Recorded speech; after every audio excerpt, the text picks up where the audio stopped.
Look, I have gone through so many mood changes this afternoon. I didn't know that I was going to have this kind of experience. I never knew that as a 16-year-old young man in Boko, at the beginning of the Civil War, that I would come to this gathering 50 years later to come and discuss the Civil War. Because there was a war outside the Biafran enclave. And whoever went and created that problem for Nigeria at that time, please, next time you do it, go to Cameroon and find your fighters. Because my T people are not going to provide any fighters for anybody again.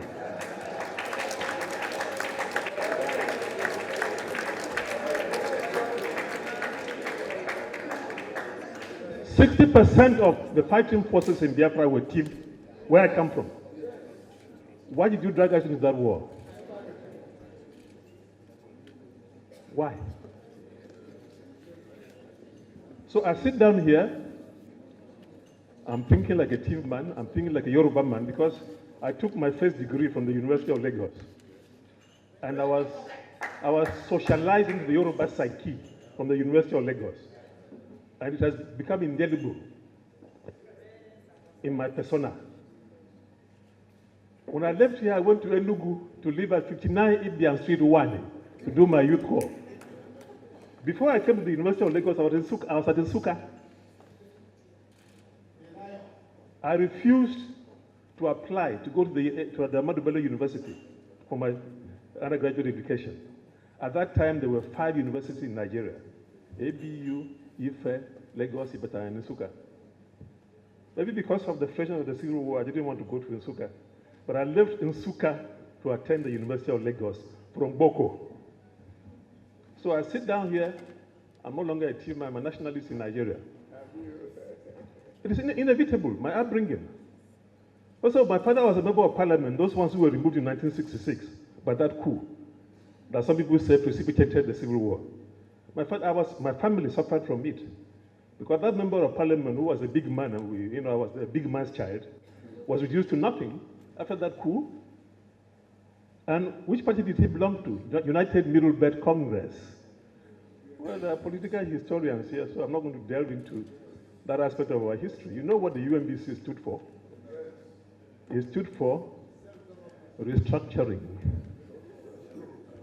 of Nigeria. That's what it stood for.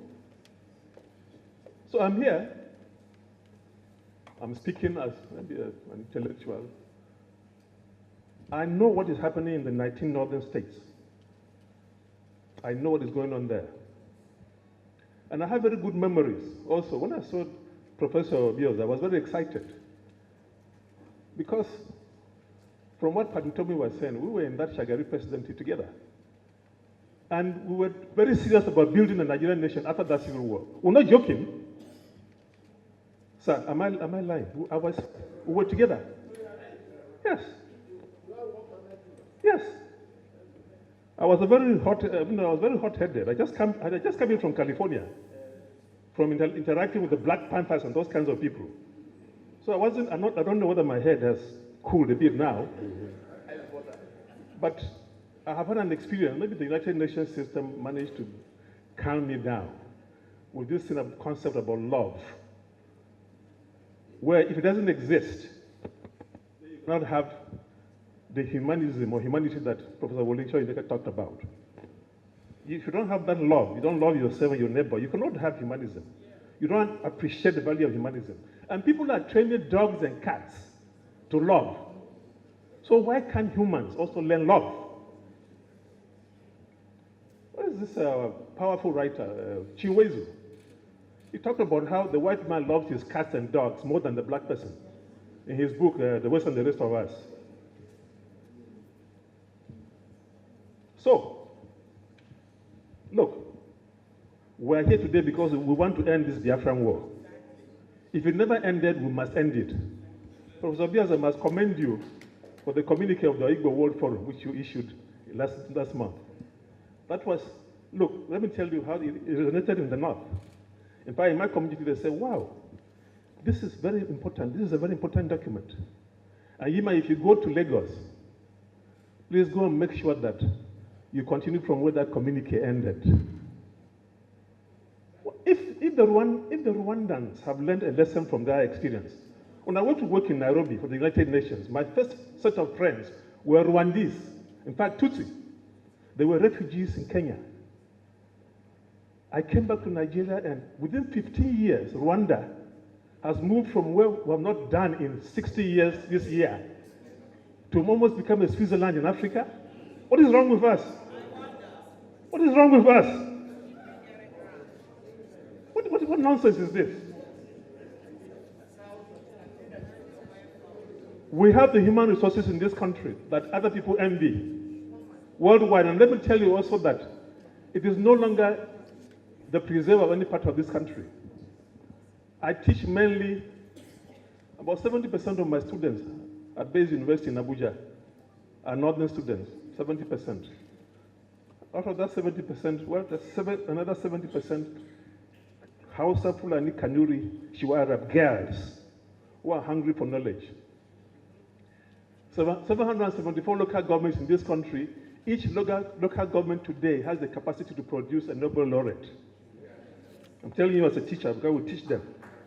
Each local government in those 774 can produce an IT expert, can produce a neurosurgeon, can produce whatever you want to produce. In my locality, 2 of my classmates, one of them is a nuclear scientist. And we were bush people in Benue. I never saw the coast until I came to the University of Lagos. Never saw the coast, this coast. One of them is a nuclear scientist. He has retired now from the International Atomic Energy Agency. In that same class, one of my classmates went to Germany to study how to manufacture the engines of cars. He came back to work for Steyr in Bauchi before he died. Look, we are our own enemies. And somebody talked about the role of politicians and the failure of a kind of politics. We're dealing here with 2 major questions. The national question we can deal with, that's why we're here. We also need to deal with that leadership question, Professor Otomi. You and I will have that responsibility. Professor Obiazo, we have experience as intellectuals in governance. You're not really a politician. Not really, no. Neither are you. Neither am I. But we have worked closely with politicians so we understand them. We know the damage they do to us. Clarake told us about this in his book, How Politicians Develop Africa. One of the best essays on that topic. We know it. So, we can do something about these 2 questions. The national question, which is that we must respect ourselves on the basis of fairness, equity, and justice. These are not negotiable. I can tell you that, look, my experience is rather unique, and I wonder why God has done that to me. My bishop, I don't know, maybe you interpret that for me later, but why did this young man, I have been a chief community leader, I've been a national leader. I was the first Secretary General of the Campaign for Democracy here in Lagos. National. Professor Shoyinka was talking about civil society. That was one of the most powerful civil society organizations that helped the military to go away. I was the founding Secretary General of that organization. I was the founding Secretary General of the Middle Belt Forum, taking off from where my father stopped. And now I have also worked within the northern groups. Let me tell you, I understand what is going on in that place. If I tell you I don't, I'm lying. I know the mentality of a Fulani man. I know. Those who are pacifists and those who are jihadis and those who are this and that, I know. Prof, could you round up, please? Sorry, you should give me more time, because this place, in the course of nation building, you can't truncate. People will ask questions. I came from Abuja yesterday for this purpose. And I must discharge. I hope to democratically ask the audience to appeal to you to give me more time. He said, don't truncate nation building process.